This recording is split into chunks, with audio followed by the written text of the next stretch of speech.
Yeah, why don't you throw those away? 18-year-old Caitlin Waddell says she no longer does it, but admits she was once a pretty steady e-cigarette user. It's like a social thing. You vape more, I guess, when you're out with friends. I just kept doing it, I guess, because it was really popular at that time, and it is still really popular. In fact, e-cigarette use by teenagers has skyrocketed in the U.S. The Centers for Disease Control recently reported the use of tobacco products, including e-cigarettes, jumped more than 38% last year among high school students and nearly 29% among middle schoolers, reversing a previous downward trend. Today we're getting actual evidence. And what that's showing is that in terms of heart and lung disease, they're about as bad as a cigarette, maybe even worse. Stanton Glantz is professor of medicine at the University of California, San Francisco.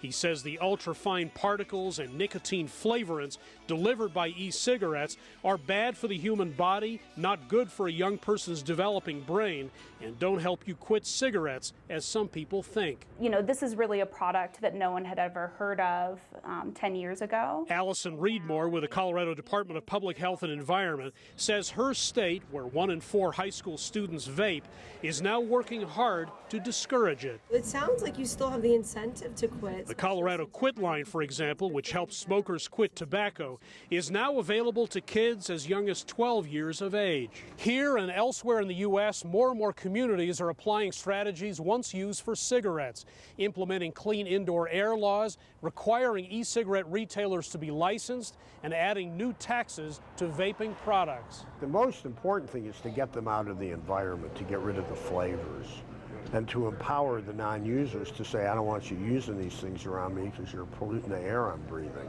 The owner of one Colorado retail shop says she thinks more e-cigarette studies need to be done. The mentality of vaping is you are not combusting the plant matter, so you're taking away the most unhealthy part about smoking. But others believe the verdict is in. I think we're seeing a lot of people saying, you know, we don't want this in my town. I don't want my kid getting addicted to this, and we're going to take action. They still don't know, like, the long-term effects, which that's what, like, old people always preach. But I'm like, you know, once I stopped doing it, I realized that it's true. Caitlin, who knows kids who are addicted to e-cigarettes, is happy to speak about them in the past tense now. I could just feel that it, like, wasn't good for my body, and it's not. Hendrik, Sybrandy, CGTN, Denver.